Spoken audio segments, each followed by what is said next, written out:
Hello, ladies and gentlemen. My name is Kyle, and this is Minecraft. Not Minecraft Legends, which just came out and is awesome. Not Minecraft Dungeons, which has been out for a while and is also pretty entertaining. I've played quite a bit of that. I don't think I've recorded any, but I've played quite a bit of that. Me and my children have played a bunch. No, this is the original Minecraft. And I've wanted to make this video for a while, or this series of videos. I don't know how many this will be. Probably not too many, and I'll try to keep it fairly brief, but I've wanted to make this for a while. But recently I've chatted with a few other people, a couple of coworkers, a couple folks online, Cirky Boy, about my Minecraft world. And at least a couple of them have told me and encouraged me, go ahead and make a video about that. I would watch it. Anyhow, so the backstory of what this video is about 12 years ago, my oldest child, my son, when he was either 6 or 7. I'm not 100% sure. I think 6, but he could have been 7. So either 11 or 12 years ago, he started playing Minecraft and he was asking me quite a bit, "Dad, will you play with me? Dad, will you play with me?" It's kind of a fun sandbox kind of game, but not really my type of game that I can just get into and play a ton of, because there's not really, it's up to you to make your own focus, to make your own goals, and that's cool and all. My goals were not really aligned with his goals at the age of 6 or 7 were just to run around and, build stuff, destroy stuff, TNT as far as the eye can see. He would play on creative and he would build a whole lot of really cool stuff, and I totally get the appeal of Minecraft and all of its different modes to everybody: single player, multiplayer, creative, survival, survival hardcore. But he really wanted me to play, and so I was trying to find a way to get myself kind of interested in the game beyond just kind of running around and doing whatever the heck he wanted to do. And I wanted to give us kind of a goal or something to achieve. And so, without knowing anything about the game, this is 12 years ago, I had not touched Minecraft before. Of course, I had heard of it, but beyond that, nothing. I agreed to play with the end goal that I was hopeful we could find a town with some villagers in it and protect the town. That's it, build some other buildings in a town and protect the villagers. I was hoping to find, like a nice little forest town or something like that, and we could build a town around it, protect the villagers, have that kind of be our goal, to make their town as nice as we could make it. I did also want to play in survival. I didn't want just straight up creative. I didn't want hardcore either. I mean, the boy was 6, so I definitely didn't want to go hardcore mode on him. I probably wouldn't play hardcore myself. I'd play survival. So this is our world. And as we have built it and developed it over the last 12 years, he's 18 years old now and has moved out of the house, but we still play from time to time. Anyhow, long story short, throughout the evolution of our world, I have created different saves. I've saved it at different points, and I've always wanted to try to put a little bit of a compilation of those saves together, and that's what this is going to be. That's it. I'm just going to show you briefly through the world that me and my family play in. And my wife plays in it now, and my other children play in it, and a couple of family friends play in it, and other members of our family, when they come out to visit, they play in it. So that's exactly what this is going to be. I'm going to show you around and show you kind of the evolution. Spawn point was right there. That's pretty much where you spawn. So that's why I was standing there. And when we started, our initial goal was to just protect ourselves. No, you can't come in. I'm sorry. So we built this, and again, this is 12 years ago. I had no idea how to play this game. My son was teaching me about it, which seems a little weird because I'm a pretty big gamer, but I didn't know. I didn't know that a creeper would blow up if it saw you, but it wouldn't blow up if it saw you through glass. So it was him that said, "Oh, we gotta put glass so we can look out for creepers and such, blah, blah, blah." So this was our first world, and we had a little mining area here.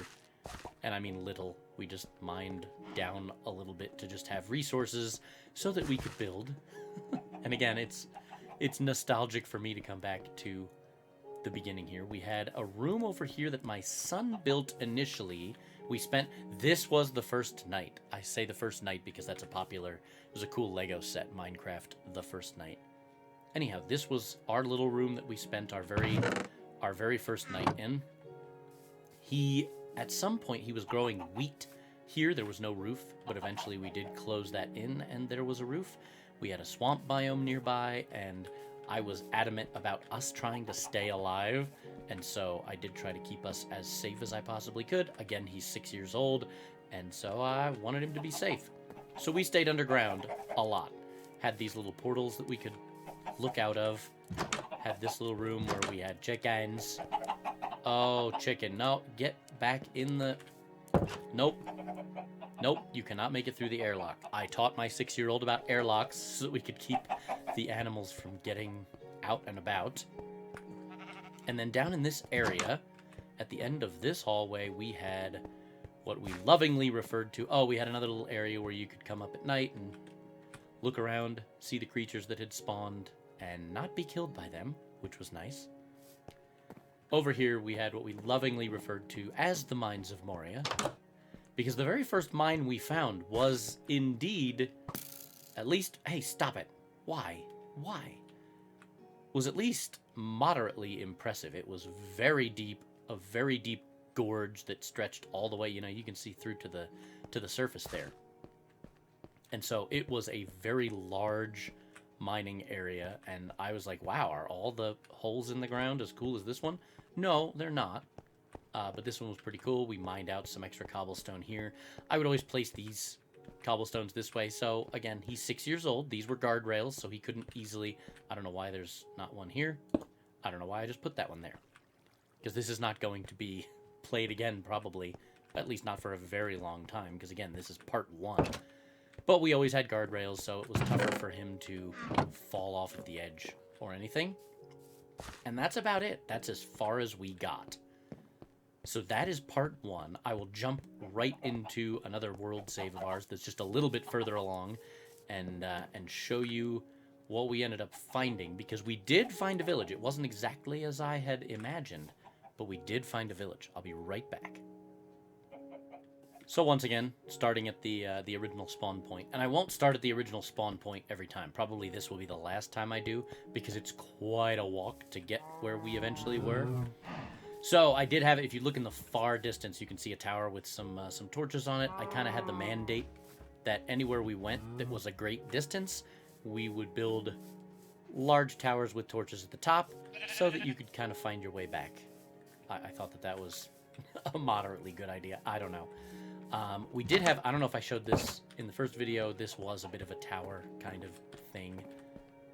Not very impressive, just, again, so we could look out, so he could see stuff and he could plan what he wanted to do before just running off into the distance.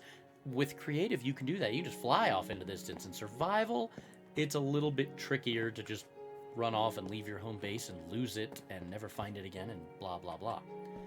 Anyhow, so... I don't remember what that was for. Not a clue. But from the front door, if we went down the same corridor as previously, nothing really changes. Except we now have doors at the other end. So the Mines of Moria. The Mines of Moria remain down here. I don't think we had too many changes. Oh, we did put some glass up so you could stand on the edge and look down. And not be afeared of falling. Whoa. I swear I do know how to play the game. I do know how to jump. But we have a couple of doors here now. The first door simply leads to the surface, and that's it. I don't have anything else cool to say about it. The second door, though, leads to the town that we found. And holy cow, did we have to go a long, long way. So I am going to walk this entire way and show it all. However, I'll give a little bit more detail as we go here. Let me eat a watermelon. So, it is a survival world, and I was adamant that we do everything, quote, legit, to where all of the stuff we build with, we mine ourselves. Now, that is not to say the world is perfect and there are no cheats used anywhere. The cheats are limited to, again, this world has been played over 12 years. We expanded pretty far, or not expanded pretty far, we explored pretty far. And by pretty far, I mean like 30-minute walk in all directions, which it's kind of difficult to get additional children who are little and 5 years old or 6 years old who have really short attention spans to go on a 30-minute walk in one direction to try to find a new biome when a new biome is released. So all the biomes were generated in a great circular distance around everything. And so, as new biomes were released, I did indeed alter the map, edit the map to add in some of those biomes a little bit closer, and indeed, at least initial creatures, I have spawned some of the initial newer creatures in, and then if they're breedable, we have to breed them. You can't, I'm not going to just keep sending, I'm not going to continue to spawn dolphins or bees or whatever else creatures there that may exist out there. Not going to do it. I'm going to try to keep it as, we have to do as much of the work as possible, but again, walking a half an hour is a lot for a small one, and so spawning in a biome a lot closer to home that they might enjoy kind of worked out well for us. We eventually made it out this far, and we did find a whatever that is. It's the name of that structure is totally escaping me right now. It's like a cathedral or a something, right? Anyhow, we did find a village, and we began to build at that village, and I wanted a nice, easy road to get to the village, but not a straight road. I wanted a road that wound through the forest and the swamps and stuff like that. The interesting thing being, the village that we found was in the desert. Well, I didn't really want a desert village. I wanted a village that was more, traditional, like medieval in the forest village. So I decided, and I made the decision that we looked a lot elsewhere, and we could not find any villages elsewhere. And I mean, we looked for hours and hours and days. We probably spent 40 hours looking for additional villages and found nothing. So I did make the decision, we're going to keep this village. This will be the village that we protect forevermore. However, it's also going to be a village that I manually convert into, the never-ending whirlpool. We tried to fix that, and we even built over it and undid it, and it would never fix. I don't know why. We've managed to fix everywhere else. Anyhow, this is the village that we found, and I decided to manually convert it to a regular forest biome, which, let me tell you, wasn't necessarily easy. Now, by manually convert, I mean the ground. I am not touching the buildings. These original buildings, I believe, are almost all completely intact.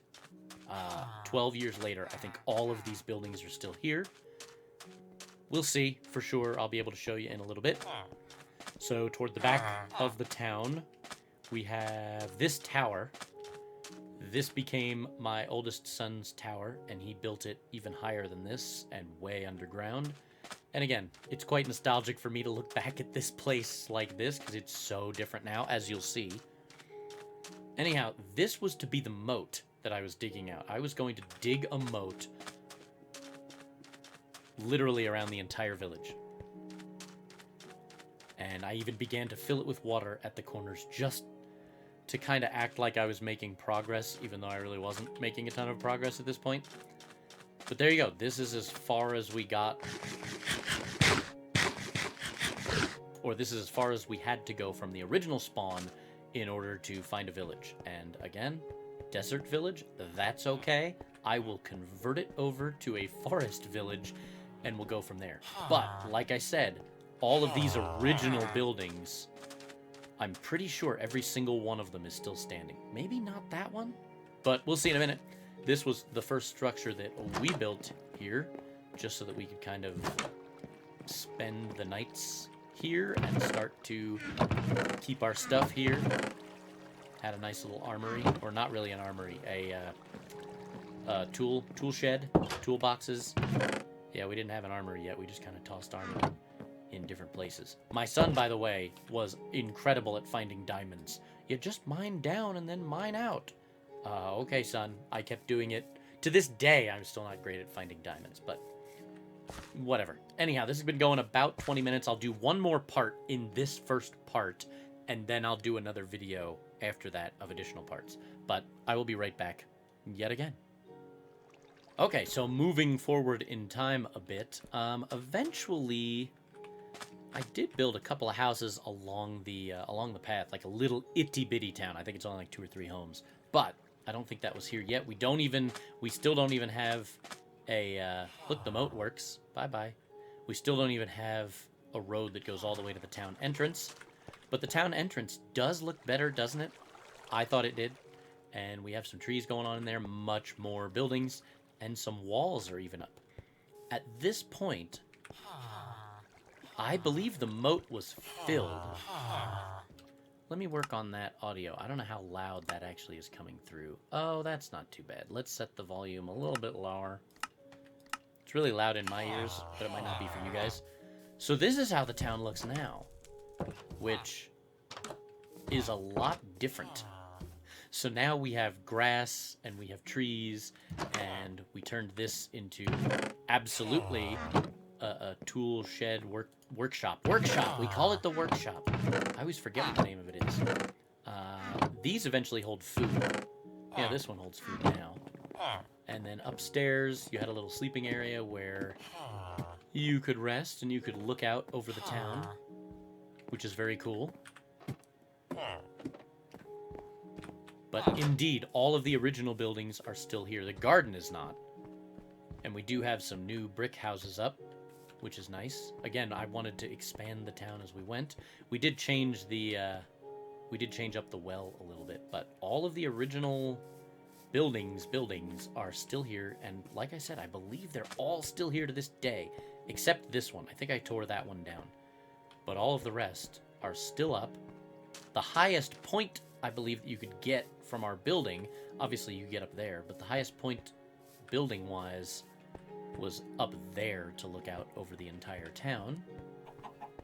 And I began to... I don't know if I can still be heard over the cows and chickens and pigs. We set up some farming over here. Some pastures over here for animals and some farming over here.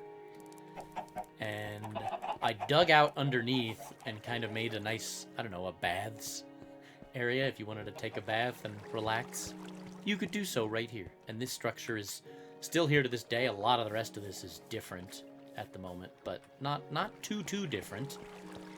And this was it. This was the edge of town. The moat is fully in place and works wonders. The town is not safe yet, and I say safe with air quotes in that, you know, zombies and stuff could still spawn in the town all over the place. Eventually, the way we have it right now, it is bright enough in the town that there are very few places that enemies can still spawn, and we have golems and cats and all kinds of stuff that protect us. But this was the back of the town. I am standing where the castle will be. So we built a castle, and this is where it will be. So that is parts, I believe, 1, 2, and 3, right? How many parts did I just go through? I believe parts 1, 2, and 3. And you can see my son indeed did take this tower as his own and began to build onto it and began to mine underneath it. And again, this is probably still a decade ago. This tower is way, way different now. But I digress. I will show some more of that in the next one. And indeed, I'll call this one here. And I'll do another video with another few parts. Hopefully people enjoy this. I know this is not the most entertaining, but to me it's nostalgic, and it's very cool to see the evolution of the town and the evolution of our world. The spawn point where we started, there really haven't been many changes there. We go back from time to time, have some little expeditions out there, but we don't have much in the way of missions, you know, that we gotta go back and, you know, we have to build more in that area. No, we had our missions out here to continue to build bigger buildings, expand the town.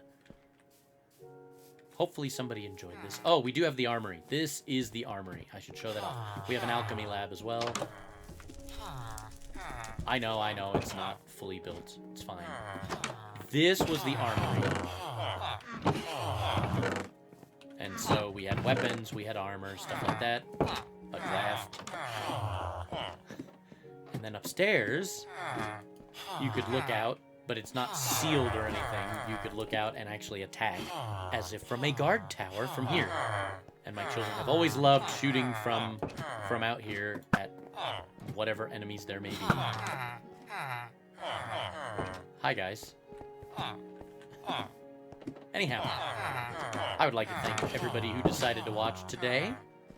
As usual, it really means a lot, but it's also cool to show everybody the town that we've built.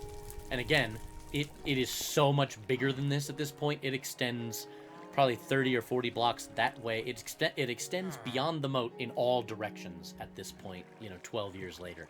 So, but I will show that, and you will hear my voice, and you will see that gameplay on the next one.